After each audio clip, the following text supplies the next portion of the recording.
things before right. I lost so much weight. Yeah. Yeah. My face is a lot thinner now.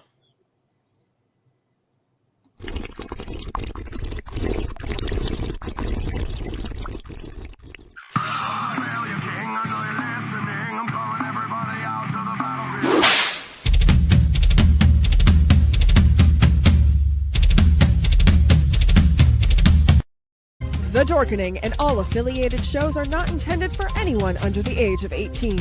The following may contain discussions or scenes that have adult situations, graphic violence, nudity, strong sexual content, and graphic language. This show is intended for mature audiences only. Viewer discretion is advised. Everyone thinks because you're a zombie, you don't know good coffee. Well, they're wrong. We have very active lifestyles. It's not all wandering the countryside aimlessly or scaring passing motorists. And we all love a good cup of joe. And there's only one brew that gets my seal of approval. Deadly Grounds coffee is my guilty pleasure. Bold, robust, delicious. It's coffee that can wake the dead. With over a dozen different roasts and flavors, Deadly Grounds can satisfy the most finicky of coffee addicts. The aroma is so intoxicating. It brings all of my neighbors out of the woodwork. Deadly Grounds coffee. Coffee to die for and zombie approved. It's good to get a little deadly.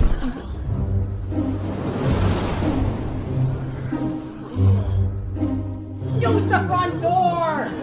Oh, they're so disgusting.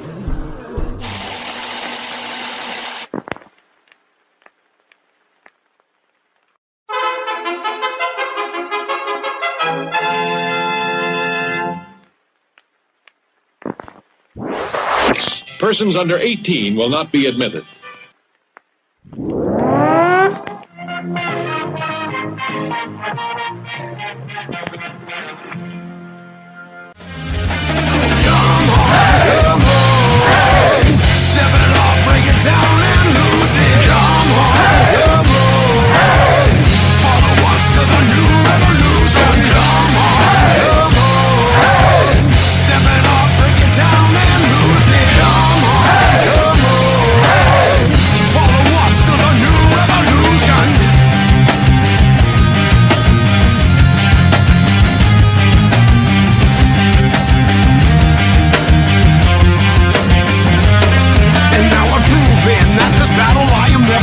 I'm choosing to ignore the cuts and bumps and bruises. I'm cruising through these haters, leave them looking stupid. They foolish if they think they'll ever hear my conclusion. I'm through with all these part-timers and their excuses. I'm bruising eagles left and right every time I do this. I'm shooting for the top, no I'll never settle where you did. The future's in my hands, my grip will never loosen. My crew is ready to obtain the absolution, removing any doubt that we was ever fooling.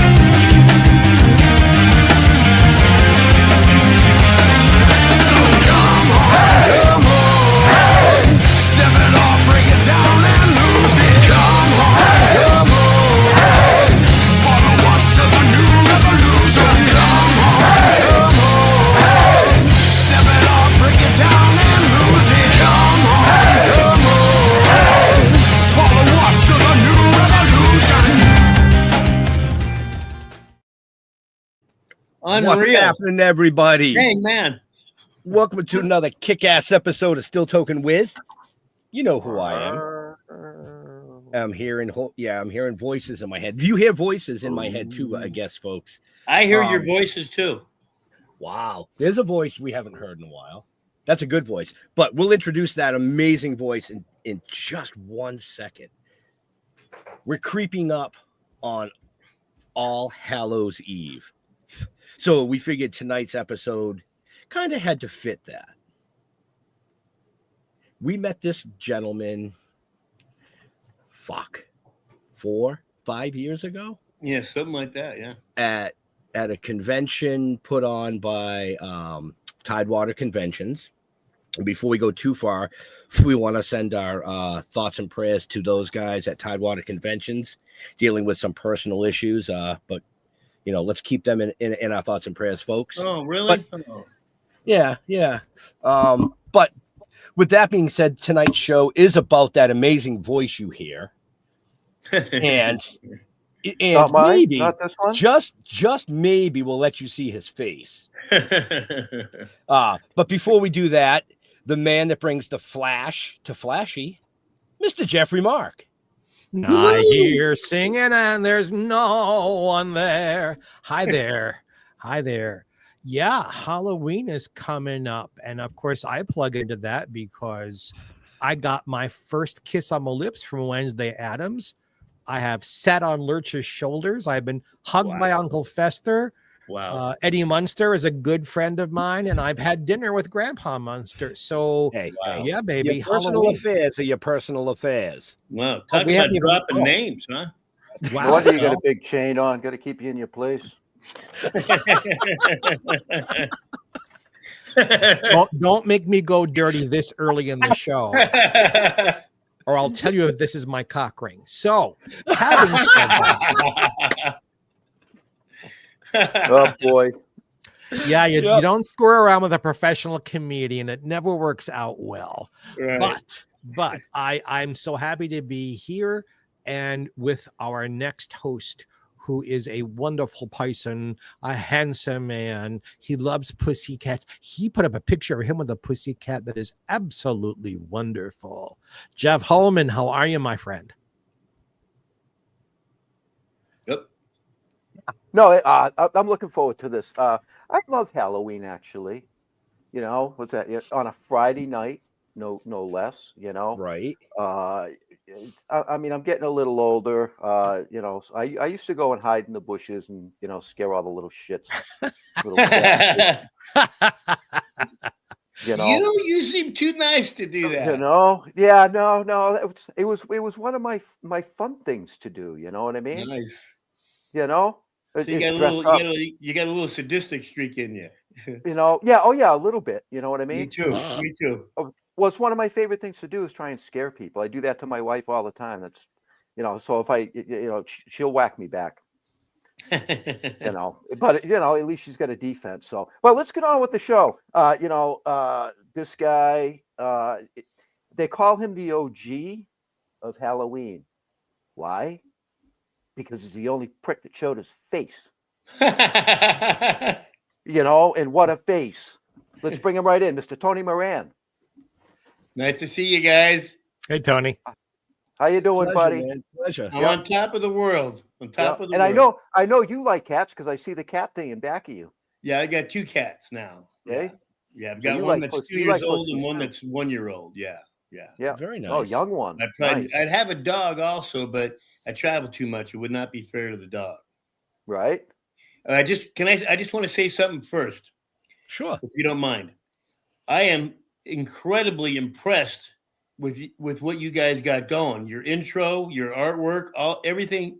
I am blown away of how professional, how beautiful it is. It's just unreal.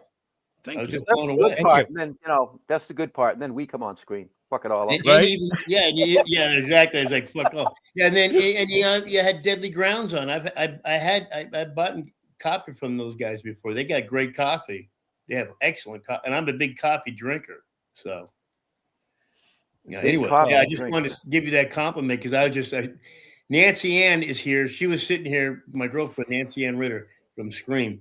She was sitting here, and I said, "You got to check this out, man. This is unbelievable. It is incredible." So, good for you guys. Good. Well, thank you for that. Appreciate that. Thank you. I mean, it really wouldn't matter to me if we were doing this out of a basement. I could care less, because I love. Well, it's funny you say that because my office is in the basement. We got a couple of comments already popping in. Amy Dooley says, "Uncle Tony." Oh, Amy. Yeah. My daughter Chloe says, "Lila says hi, Uncle Tony." So they're upstairs watching as well. Hi back.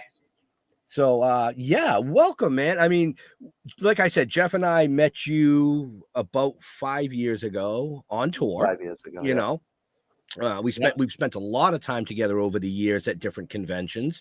Most recently, we hit it off naturally and quickly. Yeah, right. And most recently was the Maine Paranormal and Horror Convention for a first year show. Holy shit, unbelievable! Off the hook, I mean, we were able to form more than a friendship. Exactly. Yes. Yes. You know. Yeah. So thank you for. We're very tight now, Jeffrey. We're tight. I'm tight with you now too. Well, Get too tight with that boy. We talked before the show that I knew Tony's sister, Erin. So so I'm part of the group. Right. Yeah. Right. 7 degrees of separation, or whatever they call it. Something right. Like that. Yeah. 6 degrees. Yeah. You know, you've been a busy boy. I see. Unreal. Traveling all over the place. Yeah, unreal. I started in August, in Germany. It was like my 4th time there, I think. And I've been traveling every weekend since. Yeah, since August. Yeah. Right. Yeah, right. that's busy. Wow. This weekend will be the last one for a few weeks or so, or something like that. And but it's a big weekend. I'm going to be appearing in Bastrop, Texas. I've been there. I've never been there. How was it? It's cool.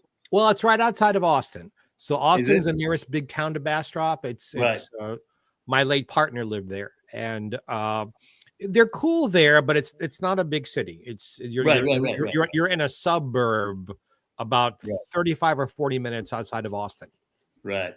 So, and it's the original gas station from the movie Texas Chainsaw Massacre that Roy Rose bought. And I'm excited to see that. And I had told him, he had contacted me about a year ago, maybe just a little less than a year ago, about doing it. He had contacted me years before, and we couldn't come to terms with the negotiating of the terms. And then I found out some more things earlier this year about his place. And so I dropped a lot of my demands, or whatever you want to call it. And I can't wait to go. And I also told him, I said, yeah, look it, man, it won't hurt anything, but you ought to advertise that I also am a minister and I do weddings. Yep. And he kind of shook him up a little bit. And he was like, you do weddings? And I go, yeah, man. Yeah, I do weddings. Yeah. I said, I did this one thing in West Virginia about 3 or 4 years ago that it started off with just Saturday and Sunday doing a couple weddings, and it gained so much popularity that we had to add 2 more days, and I did 12 weddings in 4 days. And he's like, no kidding. And I said, yeah. And so I told him, how much we should charge and all that stuff and blah, blah, blah. And he said, okay. He didn't really think I don't know how much confidence he had in it, but we've got 4 people that I'm marrying on Halloween night. That's bigamy. 4 couples. Yeah. Exactly. And then I do the meet and greet on Saturday and Sunday. So wow, that's pretty really cool. Looking forward to it. So there you go, folks. I mean, we have a very large audience that watches this live, listens to it later, watches it later. For the right price, Michael Myers can marry your ass. Or for the right price, Michael Myers can bring the knife and maybe divorce your ass. Yeah, that's right. Divorce it from life. Yeah. However you want it to go, folks. I'm just saying. That's right. Yeah. Now, so apropos of nothing we've been discussing, I want to fix a piece of show business history. You got started way in a Frankenstein outfit. No, that's not true. That's what I wanted to fix. Yeah, that's Wikipedia. That's not true. I never did that. I've never done that. Wikipedia not being true? Oh, come on, really? Yeah, I don't know. Tony, have you read lately what Wikipedia says about you? No. 3/4 of it isn't true. Tony, I'll bet. Tony, do you give a shit what Wikipedia says about you? I could give a flying fuck. and even after this conversation, I'm not going to go and look because I really don't give a shit. I just don't. I mean, if people are going to believe what they're going to believe, but I mean, they should really get it from the horse's mouth. But I don't know who wrote your Wikipedia page. It is filled with accusations of bullshit. Yeah, reading it, I went, no, not true. No, not true. No, not true. Accusations about professional shit or personal? Yes. Both. Both. Maybe I should read it. Yeah. The only thing that Wikipedia was right about was that you were in the original Halloween, Right. and you're hung like a horse. From what I hear. Yeah, I mean, exactly. that's the only two things that I could see. Well, that Well, and that I'm all in now. Yay. Well, you know, but you- in your defense, you're not tall enough to be Frankenstein anyway. So fuck 'em. Yeah, for sure. I mean, You- I don't know I knew why it was people- bullshit because they said you did it at Hollywood and Vine, and that's not where the impersonators do it. They do it in front of Grauman's Chinese. So I knew it was wrong. Yeah, it's not even. Yeah, never. Nah. Yeah. And if anybody knew me, they would know this. Truly not my style. Truly not my style. You know. No. But I wonder why they wanted to lie about accusing me of other shit. I wonder why. Well, whatever. Because haters hate. somebody had an axe to grind, and nobody has challenged it. So maybe you want to challenge it because it's what's written there about you is not very nice. So maybe you need to challenge that because it's not. How do I nice. challenge it? Drive your ass down there, put on your mask. Say, hey, take this shit down. Yeah, I don't know how to challenge it, but hey. We probably shouldn't even be talking about it because now everybody's going to go to Wikipedia and read it. You know? No, but people are reading it, and I wanted to make sure that we debunked it. Here's the thing. If people know the true Tony Moran, then they know it's bullshit. It's that simple. You know, like I said, we met you 5 years ago. We sat and chatted for hours. Yeah. On that tour. Hours. Yeah. In different states, all up and down the East Coast. Yep. And you are one of the nicest, most humble gentlemen that we've ever come in contact with on a tour. Thank you. You know, and I mean, it's just that simple. So the people that know you, and the people that want to know you should come to a convention and get to know you. Sure. If they don't want to get to know you and they want to read what the hate is, right? Well, that's their option. Let them have it. Fuck them. Yeah. I think I might even have an idea who did it. and the guy is scared shitless of me. He's scared shitless of me. So it might be him. It might be him. And by the way, Ben said to fuck him. Don't fuck them. Your huge cock is too good for them. Well, I mean, you could just buy a cactus and they would, you know. That's right. Just don't lube it. That was but my anyway, let's talk a little bit about Halloween. Sure. I know we've talked to you in the past, and when Halloween came and the audition and all that, you really didn't even want to do it. Yeah. It's, I mean, I'm very rarely an asshole now, but I still can be. But I was a real big asshole back then in the sense of this. I didn't know what I was getting into, and I was a know-it-all. I thought I knew everything and whatever. But anyways, back then, producers and directors kind of looked down on actors that did horror movies because back then horror movies were really, really poor. And it was inside knowledge that, if you want to see, nudity, you go to a porno or horror. Okay. So I'm sleeping on a couch at my buddy's place. His name is Jamie. Broke as a joke. And I'm in an acting workshop, taking myself pretty seriously. That's what I mean by asshole. Doing Shakespeare and stuff. And my agent calls me up, who is my little sister, Erin's, Mary Grady, her agent for a long while. And when I was 9 and Erin was 5, she came to a party, a Christmas party that my parents put on. She saw Erin and I, and she wanted to put us in TV and movies and stuff. And I tried it at 9 years old, and I hated it. So I got out, and because I like to play sports and all that, and, my buddies. And Erin was so young, she was only 5, she just kept going. But this agent kept asking me year after year. And then by the time I was like 19 and a half years old, that's when I started the workshop. I really had no idea what I was going to do with my life. So I went back to her with my tail between my legs, totally, humbleness. and said, look, okay, we'll try it. Because I didn't know what I was going to do with my life. So she had called me up and told me about this. She says, oh, yeah, I got this. She said, I'm so sorry because it's been so slow for your age and your look and your type and your, all that. But I got this low budget film. It's called Halloween. It's a horror movie, of course, low budget. And Jamie Lee Curtis is in it. And you play some psycho. And I'm like, okay, all right.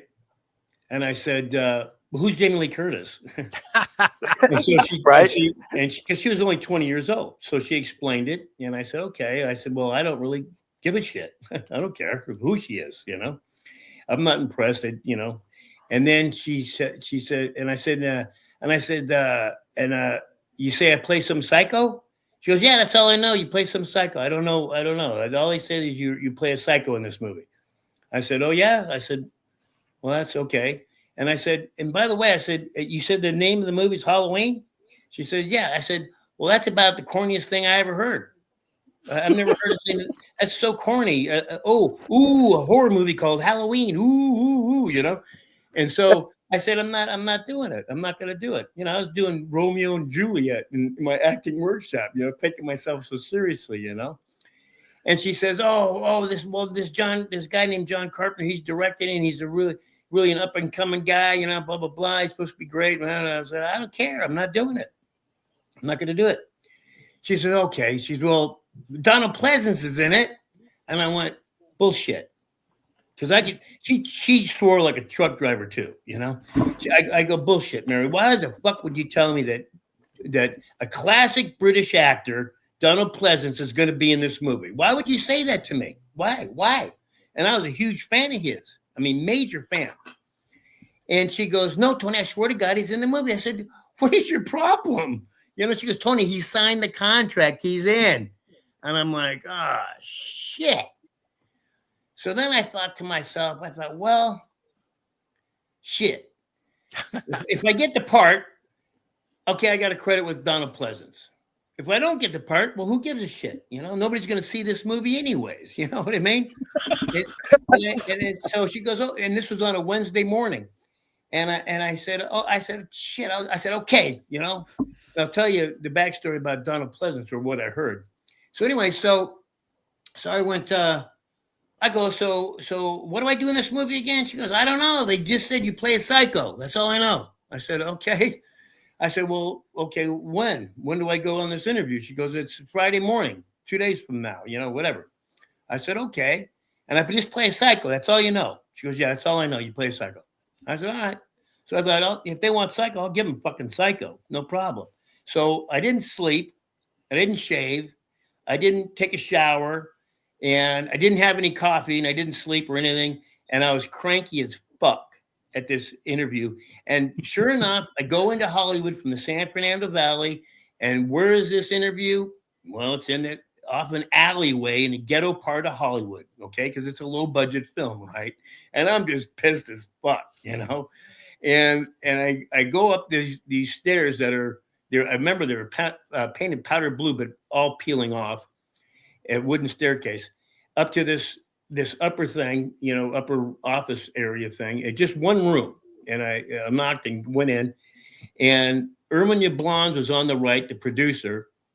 Clean cut, sitting behind a desk. I was like, all right, this is not so bad, And then he introduces himself and shakes my hand and all that. And then he points across the room, because it's just one room, to this cat sitting on the couch. And he stands up and he's wearing blue jeans and tennis shoes and a t-shirt and he's got real long hair. And he goes, this is my director, John Carpenter. And I'm like, fuck, because I came from Paramount, studios with the suits, real, upper back class. then. Absolutely. Yeah. And then I got this thing happen and I'm like, oh my God. So they talked to me for like 5 to 7 minutes. Literally, it was really quick. They didn't say a word about the movie. They didn't have a script to give me or anything because obviously I found out later I didn't have any lines, right?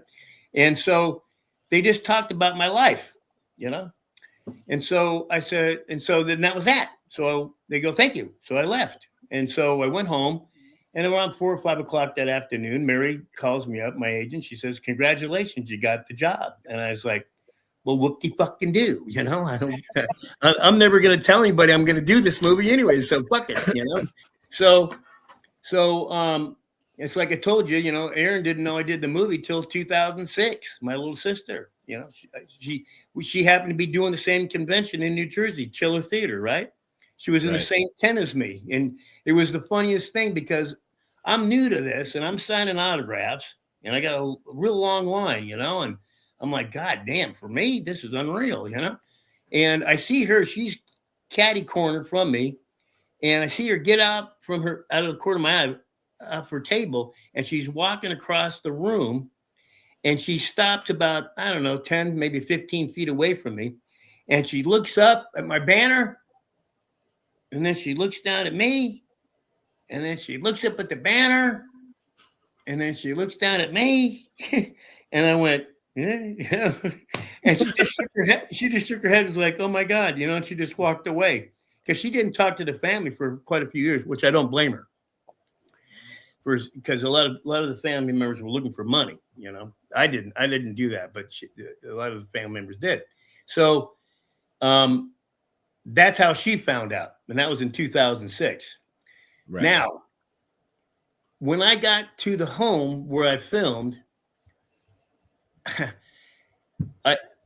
my agent said, "Okay, you got to talk. You got to ask for Sue or Mary or whoever who's the wardrobe." So I do, and so they go, "Oh God, thank you. We're so glad you're here. You know, yeah, we'll go get her. Yeah, stay right here." So we're so excited. Okay, and then so she comes down, the wardrobe chick, and she's got the coveralls draped over her arm, and she's got the airborne army boots with the little hooks on the heels, so you can put your fingertips through to hold them.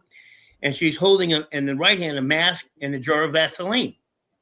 She's, "Oh my God, I'm so happy to see you. We're so excited you're here. Oh God, this is gonna be so great." I don't know. She's like doing this whole thing. And I'm just sitting there staring at her and what she's got in her hands, right? And I go, she goes, and then she goes, "Here's your stuff," like this. And I wouldn't touch it. Now I already signed the contract, you know. And they already got my measurements and everything. And so I'm feeling kind of stuck in this situation. And I go, I point at the mask. I go, "Well, here's my stuff." I go, "What's the mask for?" She goes, "You got to wear it." I go, "What?" She goes, "Yeah, you wear a mask in it." I go, "I wear a mask in this movie?" She goes, "Yeah." I go, "You got to be fucking kidding me." She goes, "Well, no." She's getting kind of scared, you know, because I can be kind of scary when I get pissed. And I'm like, "You got to be fucking kidding." She goes, "No, you know." And I go, "Well, what's the Vaseline for?" She goes, "Well, you got a lot of hair, man. You got to put that in your hair because the mask is 100% latex. And when the good thing is you're going to see your face, and Jamie Lee is going to tear off that mask, and you're going to see your face, but we need the Vaseline in your hair so it just slides right off." I'm like, "Oh my God, I can't believe I'm doing this. I can't believe this." It was humiliating to me, you know? And that's how that all went down. And I found out later, and I don't know if it's true or not, that Donald Pleasance took the part. Well, there was 4 people that they're bigger horror actors than him. They all turned it down. He took it because what I heard was that he was on his 3rd divorce and he needed the alimony money, and that's why he took the part.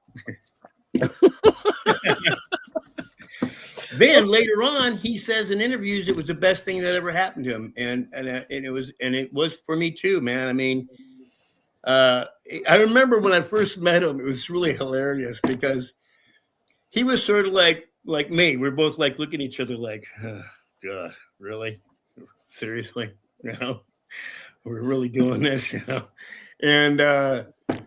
But it was the best thing, of course, that happened to me. I mean, it's so big what happened to me that the only word that I can describe, and I'm not religious, but I got blessed, period, man. I mean, there's no other word that fits what happened to me and what's happening still to me.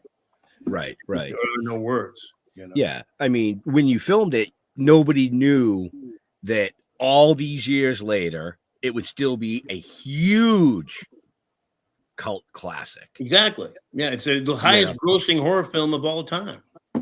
And I had no idea I was going to be doing a scene that's going to be etched in history. I had no idea. I didn't know. I didn't know. And we filmed in April. You want to hear what a dumb shit I am? We filmed in April. In August, I'm minding my own business, and I get this little envelope in the mail, and it's an invitation to go to the screening for the cast and crew. You know what I did? Threw it away. That's exactly right. like the fucking asshole that I am, I threw it away. I turned to my girlfriend, who was an English chick, actress model. I go, can you believe this? They actually are going to have a screen for this piece of shit. So then I'm minding my own business, and it's the winter time, and I'm driving my piece of shit Volkswagen down Sunset Boulevard to get to the freeway to get home. And minding my own business, and Sunset's known for billboards, right? Right. So that little town that they showed in Once Upon a Time in Hollywood, Westwood? Yeah. Right. That's where the billboard was, and right on Sunset. And I'm driving, and I look up, and I see the billboard of Halloween, and it had to be like late November or December, right? And I'm like, you got to be kidding me! This movie's got a billboard? I couldn't believe it. And then the next year, because there was no Blockbuster, there's no VHS, no CD, DVDs, nothing like that. It's playing everywhere, and I'm like. I'm astounded. I'm like, I can't believe this shit. So I turned to my girlfriend, the same girlfriend. I said, have you noticed that this movie's playing everywhere? She said, yes, I have, Tony. Yes, I have. I said, shit. I said, you want to go see it? He goes, yeah, sure, why not? So we go see it. And like halfway through, I turned to her and I go, this movie's not too bad. And that's how that went down. Please tell me that you didn't sign away for short money. Short money on an independent film? There's no such thing as short money and all that shit. I got paid dirt. I didn't get paid much money at all. I mean, but there was nothing like my residuals. $3 here, $6 there, $9 there. Nobody got paid shit on that movie.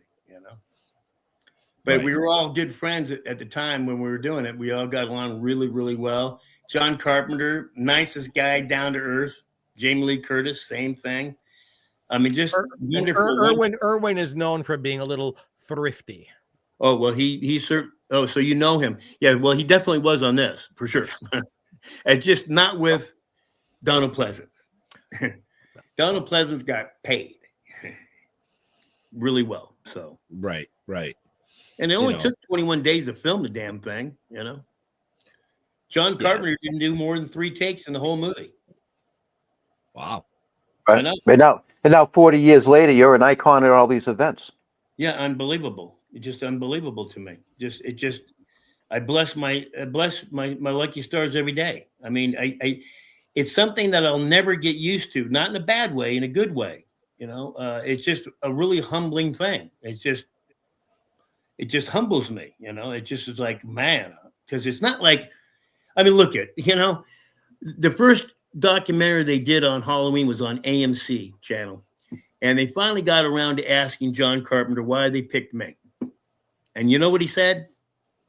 He said, because I thought he had an angelic face. Oh, that's why they hired me. And I was in Boston filming a movie. And the director and I are watching it. He's the one that told me it was on. I didn't even know it was on. And he asked me if I wanted to watch it. I said, sure, we'll watch it. He said, so we watched it. And he said that. And I'm like, angelic? There ain't anything angelic about me at all.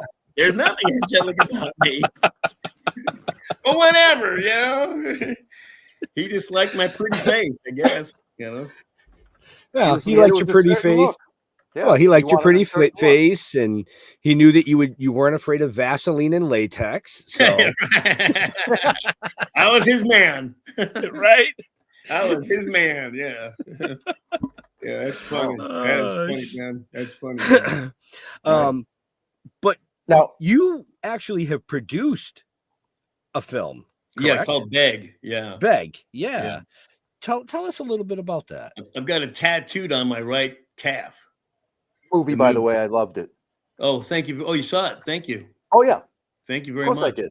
Thank you. Yeah, it started with this guy, the director. He had contacted me through Facebook, and he totally did a whole takeaway on me, saying, I know you probably won't even answer this message on Facebook, but I'm doing this short film called Spilt Milk, and I'd love to have you in it. You probably won't even respond, and blah, blah, blah, blah. Well, I responded because I don't want people to think that we're all that, like, just assholes like that, because we're not. So I responded to him. I said, well, just send me the script and let me see how it is, and we'll go from there. So he sent me the script, and a part of it was already filmed with Tiffany Shepis, who's a scream queen. Mm-hmm. And the script was great. It was awesome. And I said, yeah, man, it's great. So we figured out the money situation and all that. And I finished filming this short called Spilt Milk. Well, less than a year later, after he finished filming, he said, hey, man, how about if we turn this Spilt Milk into a feature? And I said, okay. And so he turned it into a feature, wrote the script, and he sent it to me. And I said, yeah, it's great. It's awesome. And he said, oh, yeah. I go, well, by the way, who's playing my wife? And he goes, well, I don't know yet. He goes, I tried to get PJ Souls, but her and her agent, they just blew me off. I can't even get a word in edgewise. I said, don't worry about it. She's my friend. I'll call her up and I'll work this out. Don't you worry about that. And he goes, what? I'm like, yeah, we're all friends, man. Don't worry about it. I'll call him up. So I called her up, and she said, hey, Tony, because we all help each other. And I said, yeah, I'm doing this film, I said, you want to play my wife in it? It's great. It's a great script. She goes, oh, yeah, send me the script. And she said, I'd love to play your wife. I said, okay. She read the script, called me back. She said, yeah, I'm in. I'll do it. If they got the money to pay me, I'll do it. I said, okay. So then I got Michael Berryman in. And that wasn't too hard because Michael is really cool. But then I got Tony Todd in. And Tony and I were really good friends when he was alive. And I didn't want to come to him like doing a favor for me as a friend. I really wanted to go on the merit of the movie and all that. And plus we'd have a blast. And so we're doing it's a funny story. I got a million funny stories, but anyways, so we're doing this convention in Kentucky. And the convention is right across the street from the hotel we're staying at. And the hotel happened to be like an A+ hotel and bar and restaurant. I mean, old oak wood bar. I mean, just beautiful, right? High end. So I thought, so I said to him, hey, man, you want to go out to dinner after the show? He goes, yeah, let's do it, man. We'll just go to the bar and order dinner there, man. It's a great bar and all that. I said, yeah, man, sounds good. And so I know I'm going to bring this up to him. And I know he's very, very, very expensive. And I know that we can't afford him. And I know that I'm going to have to negotiate with him. And so I figured, okay, the best way to negotiate, of course, is while you're eating, because you're happy, you're happy camper. So we sit down and he orders a steak and potato and vegetables or something like that, but a steak and medium rare. And I ordered the exact same thing as him on purpose. And same medium rare and all that. And, Texas is calling me. Anyways, I'll get back to her. This for this weekend. It's the wife. Okay. And I bet you she's going to tell me she's got another wedding for me. So anyway, so we're about a quarter of the way through, maybe a third of the way through dinner. And I start pitching him the movie. And he says, that sounds great, man. That sounds really good. That sounds great. He says, okay. He says, and he gets a card out and he goes, this is my manager, / agent or whatever. And I go, Tony, please, you're dealing with me. You don't do that to me. I know what's going to happen. You're going to give me this card. I'm going to call them and they're going to say no. and you won't have to say no to me. I said, why would you do that to me? We're friends. Come on. Come on. Come on. And he starts laughing. He goes, oh, okay. All right. Okay. And he goes, how much? And I go, well, there's a little problem there. I can afford to pay you this amount. And he said, and he went absolutely fucking ballistic. And you remember his voice? Mhm. Oh yeah. That deep, loud voice. He starts going, you gotta be kidding me. Tony, are you out of your mind? Blah, blah, blah. At the bar. I'm mortified, right? I'm just mortified. So I said to him, okay. I said, okay. I will figure out a way, I promise you, to get you an extra $500 when you do it.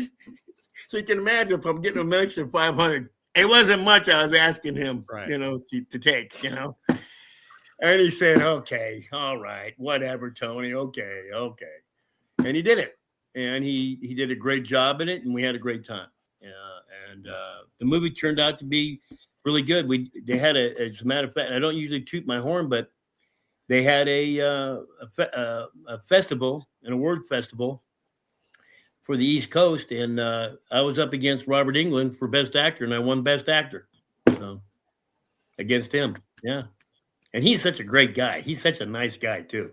But hey, sorry, pal. Win some, lose some. Right. So that's how Beg came about. It's a great movie. It's a great movie. Nice. Yeah. Nice. Yeah. So Actually, you produced another one too, right? Hard to say. The Trees Have Eyes. You were involved in that one as well. Trees Have Eyes. Was I in a movie called Trees Have Eyes? You sure were. I was? Yeah. Well, I watched it. did you? How did I do? Yeah, I did. that's why he doesn't remember it. I'm glad you're honest. I'm glad. Oh my god. that You was so funny. played you were a cop or a sheriff or something like that, Isn't that the same movie? No, it's The Trees Have Eyes. The Trees Have Eyes. Look it up. Was Tiffany Shepard in it? Do you know who she is? No. No. I can look it up and tell you little though. brunette. I'll look it up and tell you. You don't remember being in that? What were you, high or I something? vaguely remember the title, but I don't. Yeah. Yep, Oh, it was yeah. a great flick. I loved the shit out of that one. No shit, huh? Yep. Well, I'm a horror nut anyway. yeah, right. Was Kevin McDonald the director and writer? I'm looking it up now. Okay. The Trees Have Eyes. I'm And we embarrassed. just, I don't and we remember. just lost Mr. Jeffrey Mark for Yeah. some reason. Yeah, he'll pop back in. Let's see. You're listed first as the actor. No, that's cool. And then there's Timothy Quill, Oh, Timothy Quayle. Yeah. Callie Solowoski, Yes. Allie Marshall, Okay. Nicole Campana. Yeah, I don't know. Yeah. Huh. Yep. I- You ought to. well, You might want to review that. I saw Beg only once. I just never really liked watching myself, so it doesn't surprise me I didn't see it. So, and forgot about it. Yeah. Right. But it's not that old. It came out in 2020. 2020. Yep. God, I don't. Well, that doesn't matter. They could have filmed that much earlier. Right. So, Yeah, I don't know. I'll So- have to look it up. like I said before, folks, we've had the pleasure of touring on the road with Tony and listening to a lot of funny stories. But there's one story in particular that no matter where we are, if there's new people around, I go, Tony, you got to tell them the story about the fucking pinball machine. Please, I haven't heard it. I haven't heard it. That is fucking Tell me the story. hilarious. That is hilarious. Can you tell our viewers and listeners Sure. the story of the pinball machine? You betcha. And by the way, I never got to get one. I wanted to buy one, and the guy said, "Sorry." The guy that owns and makes these pinball machines, he's to me. He says, "Sorry." He says it's a limited amount, and that's that. I don't make one more after that. Otherwise, all the other people would be pissed off because I told them it's a certain amount. And I said, "You're kidding me." He goes, "No, sorry." I said, "I go, okay." So, anyways, I'm touring this because I helped a friend of mine truck some stuff down there to him, to this guy, and it was about a 3.5 hour drive one way. But the truck was completely filled with stuff that his wife had made that this guy was going to sell with the pinball machines or something like that. Great operation this guy has too. And I got to see a bunch of pinball machines that were just stunning. So the Halloween pinball machine is, and not just because it's Halloween, but it is an unbelievable pinball machine. It is one of the best that's ever been made. It's just beautiful. It's just great. And by the way, I also got PJ Soul's voice on there for her to say totally. They couldn't get a hold of her again. This is a different situation with my friend. He couldn't get a hold. She was unavailable, which she is all the time, except for me or her friends. So I called her up and I said, "Look it, man, they want your voice and they're going to pay you really well. They don't want me though. They don't want me, but they want you. They want your voice to say, to say some stuff." She goes, "Oh, great. Well, tell them to call me. Give them my number." And so I just, because her agent blocks everything. So anyways, so I'm at this pinball machine warehouse manufacturing place, and with my buddy, and this guy comes with a pickup truck, and it's him and his buddy, and they're both from Brazil. And they spoke English, and all that. And he's going to pick up his Halloween pinball machine. So he gets it, and we're just standing around watching, and stuff like that. And he's trying to get it in the back of the bed of his truck, and he's got it in the back of his bed of his truck. But both him and his buddy, they didn't notice that they had to do this one thing to make it really fit.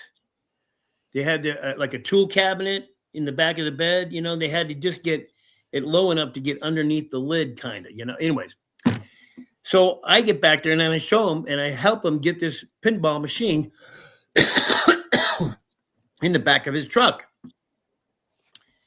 And he's all thankful, "Thank you very much," all that. I said, "Yeah, sure. And he thinks, I guess this guy thinks that I worked there. Okay.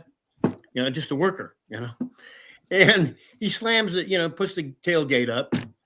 And the guy goes, "Who just, I'm standing right there." And the guy that owns the place, he goes, "This guy that just helped you with the pinball machine, well, he's the original Michael Myers from Halloween."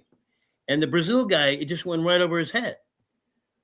Because it was such a huge thing to him.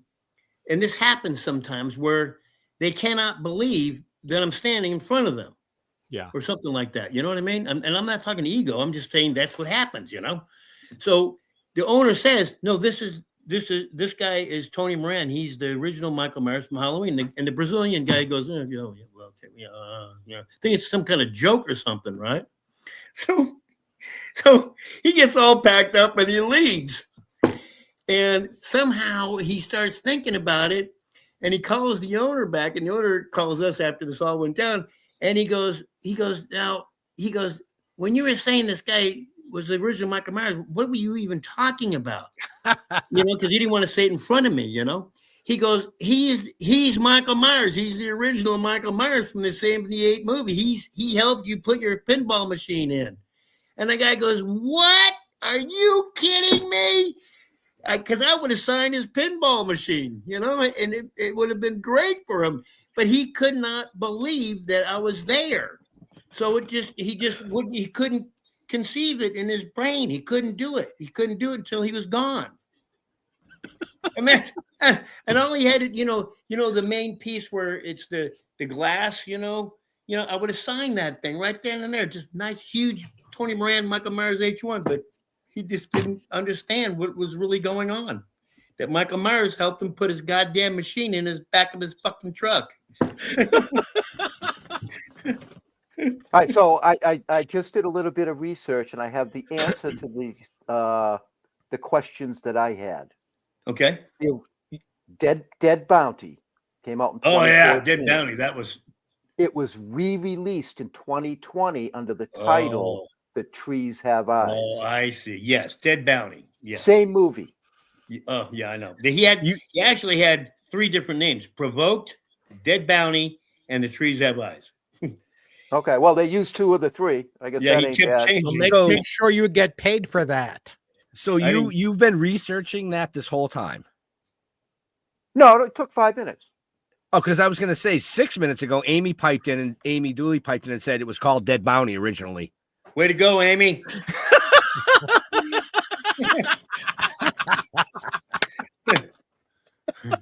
Sorry, I didn't mean to burst your bubble. Okay.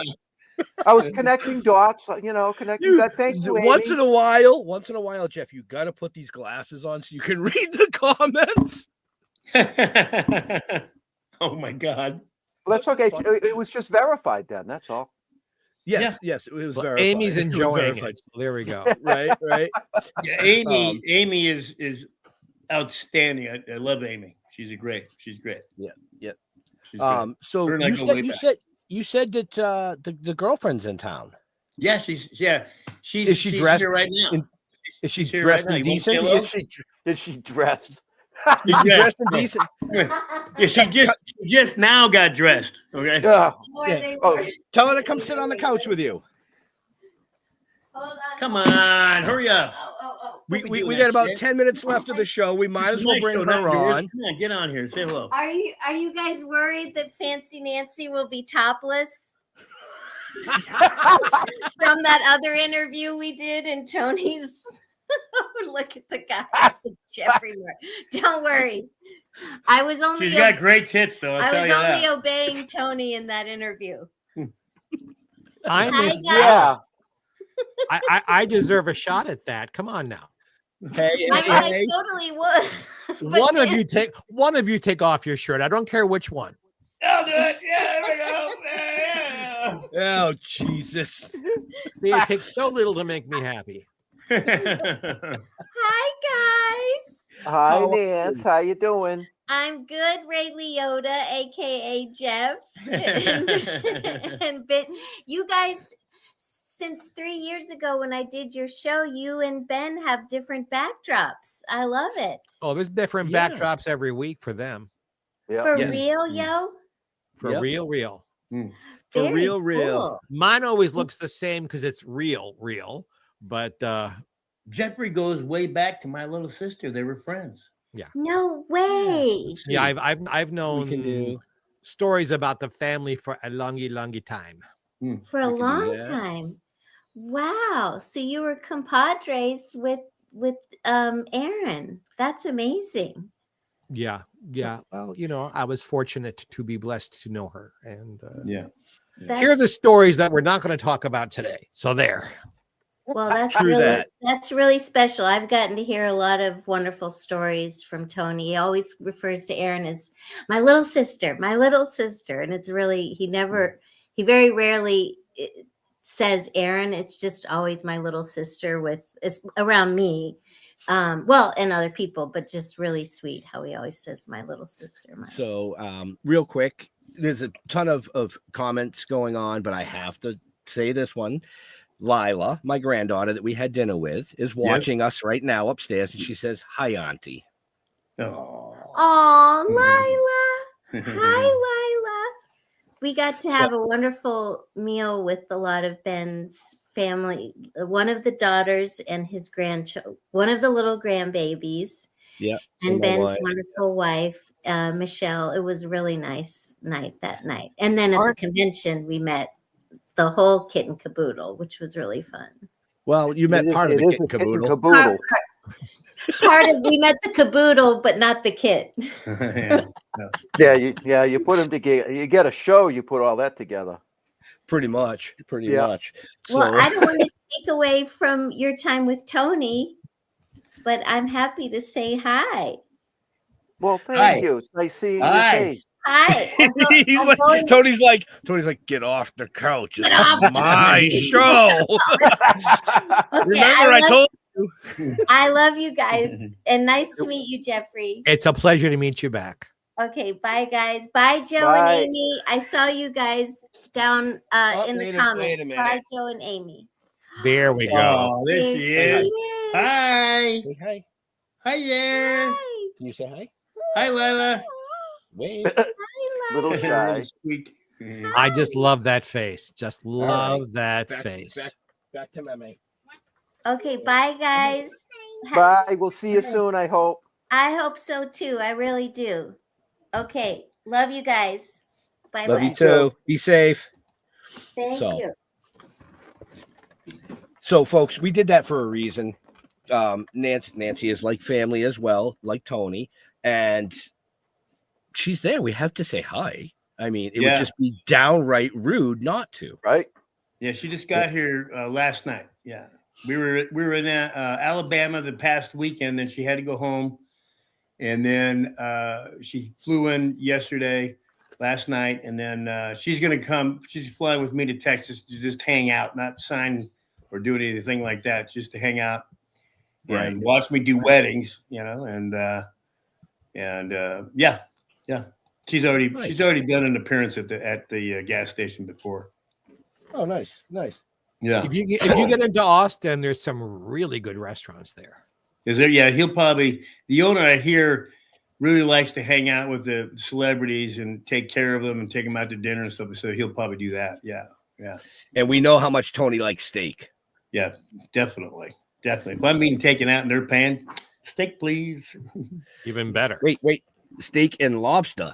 Yes. Steak and lobster for sure. For sure. Yes. Texas will have a lot of steak. They have to import the lobster unless it's Caribbean, and there's a difference. Right. Oh, yeah. And hopefully some of the conventions that we've reached out to up here in the Northeast will have you guys there. So that we can go out to dinner and actually take Mr. Holman this time, because he won't have to bug out and drive home. Last time, yeah. Yeah. That'd be great. That'd be awesome. Well, That'd be I'm awesome. feeling left out. Well, I mean, I'm 3,000. Tony, I live in Palm Springs. I'm 3,000 miles away. Wow. Nice and warm. If Tony and Nancy are out on the West Coast, they should get a hold of me. Absolutely. Definitely. Definitely, Jeffrey. Yeah. So, I'd like to hear some he'll more let you take him out for steak. I'd like to hear some more stories about you and Erin and stuff like that too, for sure. We need to get you to the Hollywood Museum too. Yeah, what's there? I've never been there. Yeah, I'll give you a private tour. Oh, cool. I'd love that. He was asking what's in there. Hollywood stuff. Everything, huh? Everything. And I know that Anson has donated stuff, and Donnie Most has donated stuff, and so there's stuff there that you'd be very interested in. Oh, nice. I would love that. Yeah, we have an event coming up in a couple of weeks there for the 80th anniversary for World War II. All the celebrities who did really cool stuff during World War II. Oh, wow. So that's coming up at the Hollywood, a little itty bitty commercial for the Hollywood Museum. But nice. I'll be there. I'll be there for that. Nice. Do you work there or something, or? Oh no, I'm just a part of the Hollywood Museum family, and my publicist Harlan Bowl is one of the publicists for the museum, so I get included in everything. Oh, that's killer. Yeah. But enough about me. We're here to talk about you. You did wasn't there a documentary about you and the film that was made? Somebody was trying to do one with me. Yeah. It didn't work out. Yeah. I got a guy that wants me to write a book, and he's heard a lot of my stories. I mean, a lot of them. He still hasn't heard all of them, but he wants to write a book because he's got a guy that would help us, or some kind of, ghostwriter or whatever you want to call it. I don't know. And what he wants to call it is ... and it's all true. Because my stories are hard. A lot of my stories are hard to believe, but they are true. Right. And I like to try to spin most of them, or I try to spin all of them with a funny thing at the end of them, but some of them are just tragic, and there is no laughing with them. But Just make sure you have a good literary agent who will sell it and make some money for you. Yeah, exactly. Yeah, exactly. Yeah, yeah. Well, So I don't know. I want to do it, but for me to really do that, I'm going to have to go into some dark stuff that has happened to me in my life that I'm not scared to talk about. It's just, I don't know. It's pretty heavy. Pretty heavy. Right. So. It's funny. I can see the figure in the window. Yeah, I know. I saw that too. You can see Nancy in the window. Yeah. That's She was fantastic. closing the drapes on the other window. Yeah. That's fantastic. Yeah, it's funny. At the edge of night, as the darkness goes behind that window, we can see everything. Yeah, that's great. It's like a horror movie with the creepy dude in the back. Yeah. Right. But she can be pretty creepy, you know. I heard that. I totally heard that. Especially in the bathroom, right? Yeah, exactly. Yeah, exactly. nice. Oh, jeez. So, oh my god, we are coming up on time. I don't want to keep Tony all night, even though if we wanted to sit here for 3 or 4 hours and talk, we could do that in a he heartbeat. would sit here. We could do that in a heartbeat. Yeah, I wouldn't have any problems doing that because of multiple reasons, folks. One, he loves us as family. I do, but he loves his fans. He loves his fans. I can say that every show, and I'm saying this for multiple reasons. So to our promoter friends out there that put on shows, every show that I have ever been at with Tony, he has the biggest fucking line there. And I don't give a shit who else is there. Thank you. Yeah. And it's hard to say that about a lot of actors that are doing signings. Yeah. You know, because I've seen some big name actors with 2 or 3 people in their line, and it's like, are you kidding me? Well, and it could be a price point thing too. Could be. But yep. But you take that the doesn't stop people from coming up and wanting to say hello. Right. And you take the time. That's the thing. Yeah. You'll take the time to talk to every single person that comes up to that table. Absolutely. Without them, I'm nobody, man. It's what a professional should do. Yes. Yeah. I mean, without them, I'm nothing. I'm nobody. You know what I mean? And it's amazing how much I have in common with a lot of them anyways. You know what I mean? Right. It's amazing. And I dig them because I like the way, I just like the way they think and how they are. And they're just really, they're the best fans in the world, the best. And like I said, I'm the most blessed guy walking the earth. It just is amazing to me. It's amazing. So I like to give back, and it's easy because I do truly, like people a lot. I like people a lot, and so it's not hard for me to do, and it's no sweat off me, and I get to learn something every convention by these people and stuff, and it's great. It's awesome. It's awesome. Now, do people recognize you on the street? No, thank God. Yeah, no. That's what's so great. Yeah, I can go anywhere. Here's what they do, Jeff. Here's what they do. Let's say I'm at the supermarket. Okay? I'm at the supermarket, and the most that they'll do, not out loud, is they'll profile me, and they'll go, oh, fat, balding old guy. Yep, and that's about it. Little do they know. Yeah, right. I knew you'd like that, Ben. And that's the day I see him look at me like, oh God, yeah, geez, And it's like, yeah, I'm an old fucker. What do you want from me, man? But yeah, I can go anywhere I want and nobody knows who the hell I am. Although I've done appearances here in Niles where I live. I live in a little town called Niles, Michigan. And they have a Niles Scream Park that's been open for 50 years. Wow. And they've hired me, I think, 4 times now. And so it's in the same town, and it's a small little town. So I have every now and then somebody go, like at Harbor Freight or somewhere, and they'll go, oh, Tony, hey, how you doing? I'm like, huh? I moved here and bought a house to hide. I want to hide, But that's okay. That's all right. Right. But it's I have it made. I mean, I do the conventions, and I get a lot of attention and all that, not that I need it, but I do, I get it. And I love it. And because I love them. And then I come home and nobody knows me. I got the best of both worlds, because if I was well known, man, I don't know, man, that'd be a drag. It's personality. Tony, I can't go hardly anywhere without being recognized because, all the stuff. Yeah. But I'm a ham. I love it. I love it. Yeah. Some people do. Aaron loved it too. Yeah. Aaron loved it also. Me, it just, it's not that it doesn't cringe me out or anything. I just I'm just a homie. You know what I mean? I'm just like you. I'm no different. Right. I'm just a homie. It's no big deal. You may be just a homie, but you're not just like me. Yeah. No. Well, maybe not. Tony's hung like a horse. All right, some similarities, but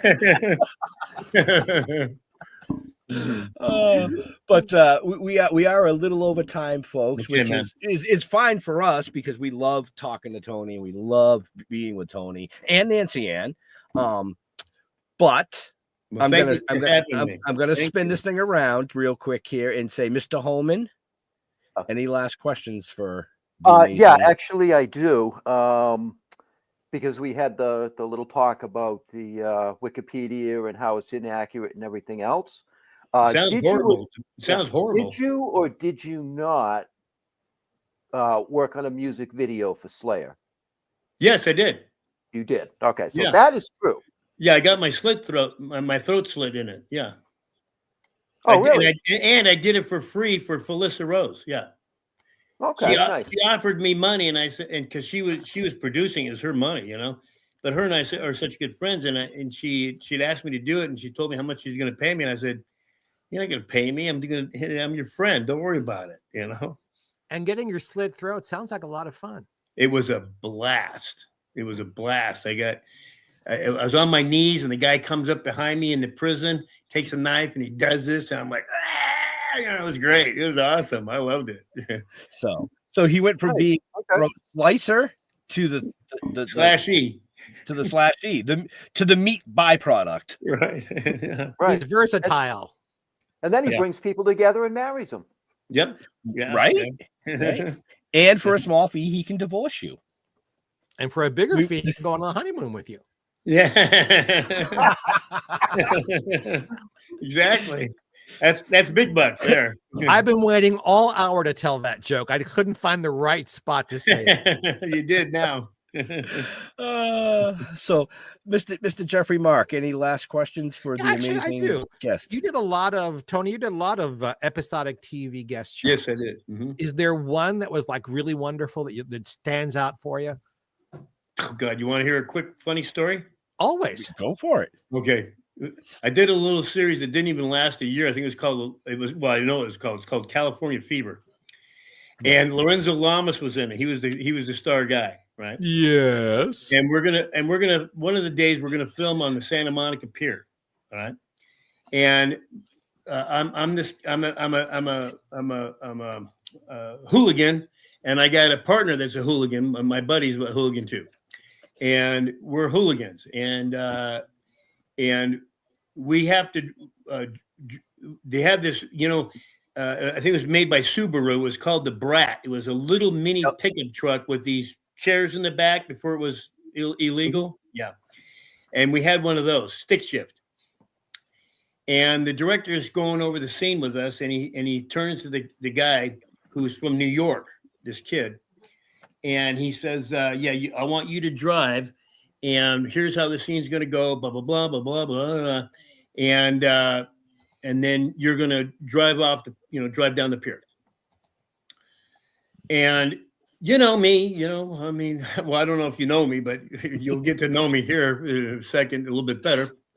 So I'm listening to this director, and I'm thinking, oh man, this is great. This is awesome. This is going to be fun, man. So the director leaves, and the kid turns to me, and he goes, oh shit, dude. He goes, I'm from New York. I've never even driven a car, whether it was a stick or an automatic. And I'm just chomping at the bit, man, because I knew maybe he knew how to drive a car, but I knew for sure he didn't know how to drive a stick, right? So I'm going. So he had never driven a car, period. So I'm just thinking, oh my God, I got the greatest fucking idea. So we got to do the scene now, and we get in. But I taught him how to do it. Everything first. I said, here's what you're going to do. You see this stick shift? You're going to take your left foot way to the left, and that lever down there is that pedal. You just push it down. That's called the clutch. And when you do that, put this knob, the stick, up one in first.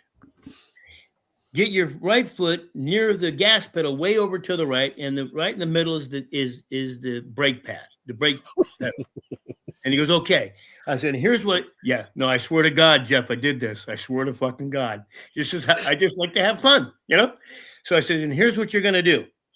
I'm dead fucking serious with this cat, you know. I'm dead serious, you know. Like I'm teaching him how to fucking drive, you know, that kind of attitude, right?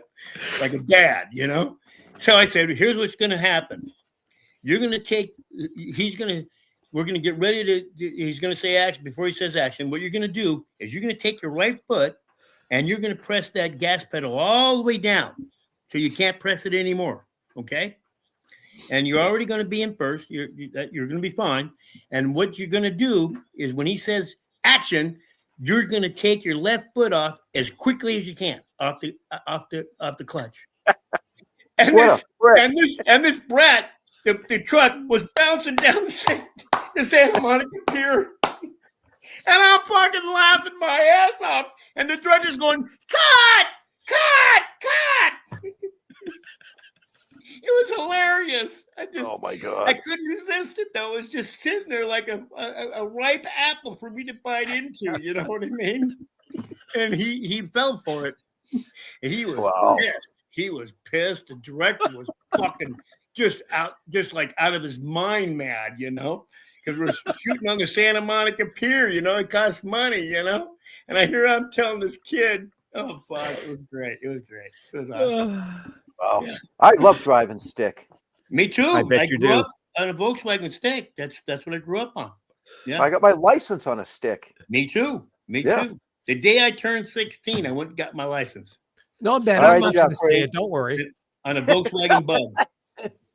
I was looking at your eyes, Mr. Jeffrey Mark, and when they were both talking about sticks, they went, "Woot!" It was like even through the glasses, I could see the whites of his eyes. Oh yeah, I was like, oh, yeah. I was 37 punchlines, and they were all too easy. Oh shit! So, folks, like I said before, you know. Get off your ass, go down to a convention, meet this amazing gentleman. 9 times out of 10, Nancy Ann is somewhere. You can meet her as well. Yeah. Amazing, she's wonderful too. Amazing people. Yeah. Part of franchise histories, you know, Tony with Halloween, Nancy Ann with Scream. Yeah. You know, the first Scream, the first one. The first Scream. So they're both OG. Yeah, baby. Yeah. You know, check the show notes up above or down below. All Tony's information is in there that he allows you to see. Yeah. That he allows you to see. You know. Or you can go to Wikipedia and read a bunch of bullshit about me. You know? Right. It's not true. And if you know how to fix Wikipedia, reach out to us. We'll tell Tony how to fix it. Yeah. I'd like to know how to fix that shit. Yeah. Actually, he's not going to fix it. He's going to go in and where it says something, he's going to put in parentheses, bullshit. There you go. You're fucking liar. Right. Bullshit. He's going to read it for you to read. I'm pretty sure I know who. I bet you I know who it is. You know, but we're not going to name any names right now. But I do want to ask. I do want to ask you guys kind of a favor. Sure. In about 6 months, maybe 9 months, maybe I don't know, maybe even less than 6 months. I don't know, somewhere around there. Would you have me back on your show? Because I'm working on something. If it works out, I'm going to want to come on your show. And it's a very, very, very, very cool idea I'm working on. Yeah. And it's big. It's a big one. And that's what we've heard. And I think it's going to work. And I think it's going to happen. But if it does, can I come back on? Absolutely. If it works, you can come back on. If it doesn't, You're never talking to me again. Yeah. Go fuck yourself, Well, Tony. You fucking loser. You fucking loser, Tony. I think it's more like this, Jeff. If it works, dinner's on you. Yeah. Sure. And if it doesn't work, dinner's on Tony. Oh, I'll pay for dinner no matter what. Well, when you come to the West Coast, keep that in mind. Yes.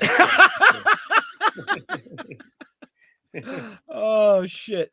So in all seriousness, folks, we do have to let this amazing gentleman go.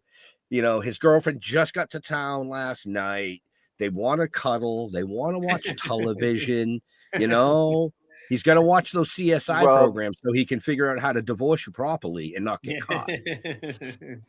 So Tony, yes, where do you like interacting with your fans on social medias? Yeah, I'm not on social media very much because I found that the more you're on it, the more you get nailed, you know, and or not necessarily great things happen on that. But if anybody wants to get a hold of me, you just go to Facebook Messenger and you look for me in full costume. It's a black and white picture with me in full costume from Halloween. And I have my left hand up like I'm waving, but it's actually the last scene where I'm getting shot in Halloween. And that's who I really am, because there's a few Tony Morans in there. So right. You want to get a hold of me there, you just get a hold of me there. Yeah. Excellent. Yeah. So I do want to say to any promoters or producers out there that would like to have Tony at your show, or Tony and Nancy Ann at your show, just reach out to either myself or Jeff Holman, and we'll connect you to the proper channels if they see fit. Sure. I think you're working on a Vermont show, right? Vermont and potentially Monroeville, Pennsylvania in Memorial Oh, yeah, Day. you told me about that. Cool. Yeah, cool. yeah. Excellent. Which would be really cool because, you know, we'll be there too. Yeah, exactly. That's the best part is, you know, we get to hang out. Yeah, that's what I mean. Yeah. Awesome.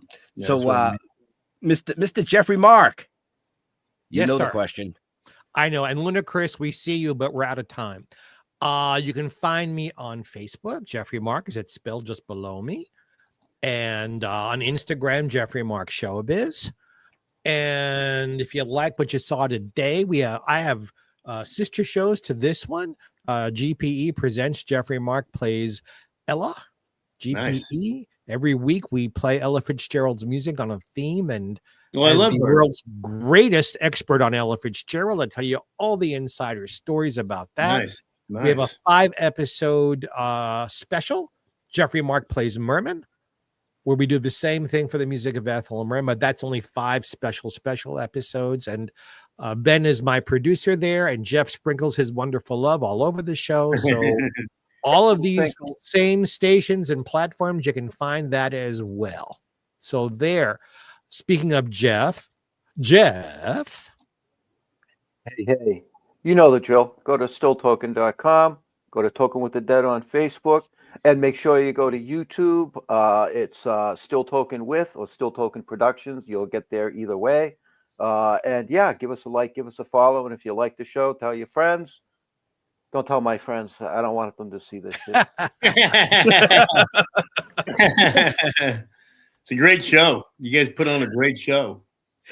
Oh, thank you. We appreciate that. Yes. You know, we want to thank Tony for taking time out of his busy schedule, which it is very busy, to come celebrate Halloween. Because Halloween is in 2 days, folks. And I'm sure there'll be a lot of kids dressed up like Michael Myers. There always is. Yep. But if you like dressing up like Michael Myers, like I said, get off the couch, go down to the convention, and meet him. Yeah. It's really that simple. And he will talk to you. He's not like your name next. Yeah. You know, and he should, because the line is out the fucking door. But but it's a good thing. It's a good thing. Yeah, they spend good money on these things, man. These fans, man. It's like, you know, I lost my train of thought. I don't understand how you can just blow them First off. responders, baby. Yeah. No, I wasn't going to that route yet. Okay. Because I was thanking Tony. Oh, we also want to thank Nancy Ann Ritter for jumping on for 5 minutes and saying hi to everybody. Another super amazing person. Her information, unfortunately, is not in the show notes because this show was about Tony. You go back and watch Nancy's show. Yeah, That's right. You'll have to go back and watch Nancy. Nancy's show. Yeah. And who knows?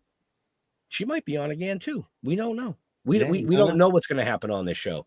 Right. To all our veterans and first responders, we want to thank you for doing what you do so people like us can do what we do. Stay safe. We'll see you next week. We're out of here. Have a happy. Take care, guys.